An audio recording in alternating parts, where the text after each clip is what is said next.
Ray Palmer is a lot like Reed Richards. For those of you guys that read both Marvel and DC, you'll see what I'm talking about here in a minute. My name is Dorian. This is SCM Comics. We're continuing our coverage of the Adam Project. Number 2.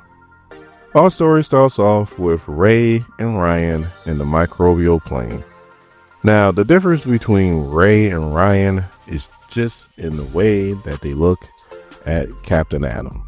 One is calling him Captain Adam, while the other is calling him Nathaniel. See, Ryan, that's Ryan Choi, the Adam, wants to help out Nathaniel. Ray Palmer, wants to get Captain Adam back so that they can continue the Adam Project and restore all the superheroes' powers. It's a classic case of one person cares about the man while the other cares about the mission or the project. Ray Palmer cares about the project, a lot like Reed Richards, only cares about the experiment. So as they're talking, they run across some Speed Force molecules and they decide to go ahead and get big and bring it out of the microbial plane. So Ryan's like, if he had Speed Force powers, why can't you just use that instead of hopping on the train? And Ray's like, well, running at the speed of light, it's not really laying low. And then Ryan asks Ray, just a fundamental question. Of all the power that Captain Adam has, how are we going to stop him? And if we do stop him, what's more important to you? The project or the man? So now we go back into the past aboard the Justice League Watchtower, and we see Atom Smasher, and he looks messed up, talking to Captain Adam. He's like, you can't have an Atom Project without Atom Smasher. So Captain Adam pretty much tells him that he's there to get his powers back, just like Atom Smasher was there to get his powers back, and also to try to help out the other superheroes get their powers back too. And Atom Smasher tells him, like, look, you need to be careful of Ray. He's a smart guy, but a lot of his theories and promises, as you can see, don't always pan out. So then we cut to Captain Adam. He's meeting with the two Adams. They're like, good news and a little bit bad. Good is we locate your powers. Bad, they're moving. That means probably somebody has your powers, which is going to make this a little bit more trickier than what we first thought. So then we cut to northern Quebec, Canada. And Captain Adam was like, man, I almost forgot how it feels to be cold. And the two Adams were like, yeah, our suits are regulated. So we kind of don't know what being cold is either, so you can let us know. So as they're walking along, they hear a roar, and then they turn around. Ryan Choi's like, think I know where the powers are at. And we see that it is in a grizzly bear.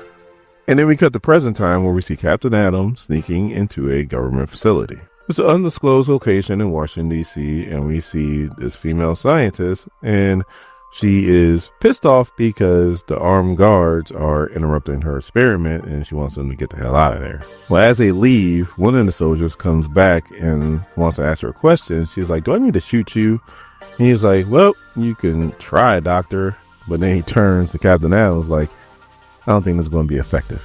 Now, Dr. Ellsworth was a research assistant when Captain Adam was being experimented on.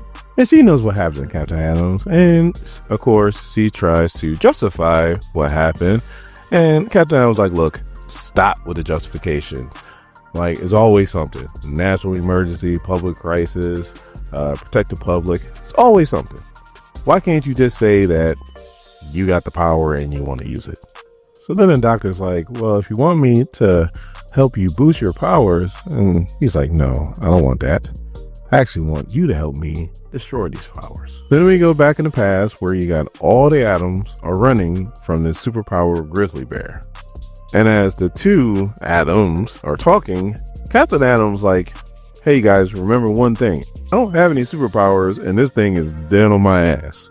So Ryan grabs him and was like, are you ready? He was like, do we really have to do this? Like, you want to die? Captain Adam's like, let's go. And they shrink down.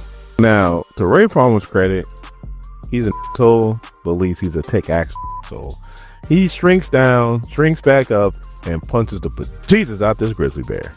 So he's all right, we got 10 seconds. And he busts out the machine that's able to switch the powers from one person to the other. He tells Captain Adam to grab it and hang on, and starts doing his thing. And then all of a sudden, Ryan goes around and is like, "This not working. We need to shut it off." And Captain Adam's like, "No, whatever you do, don't shut it off." And all of a sudden, it explodes. So the two Adams survive the explosion, and they're like, "Where's Nathaniel?" They see the grizzly bear. He's still kind of shiny, and he's walking off. And they're like, "Oh man, I think Nathaniel might be dead." All of a sudden, all you hear is, "Don't worry about him. He's just fine." As we see Nathaniel is now Captain Adam again. So then we cut to 3 weeks later in the present time, where a general is meeting with two Adams. And one general thinks that Ray let Nathaniel, Captain Adams, go. So the Ray is like, "All right, I'm tired of this." One person thinks all I care is about the project. Another person thinks all I care is about Captain Adam. Two can't be true at the same time. So which one is it? So then we cut to another undisclosed location in Washington, D.C., where we see that same general meeting with a soldier.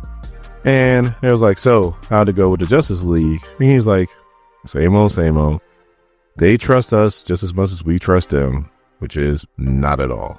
So then he goes, "We need to make sure that the quantum contingency is prepped and ready to go within 6 hours. And the one soldier's like, 6 hours? You know, we need like all kinds of approvals from 2 committees to make sure that happens." He's like, "Son, it's a new day. When it comes to dealing with supers, the people above us will give us a green light faster than you could say Amanda Waller." Like it or not, we're at war with Captain Adam.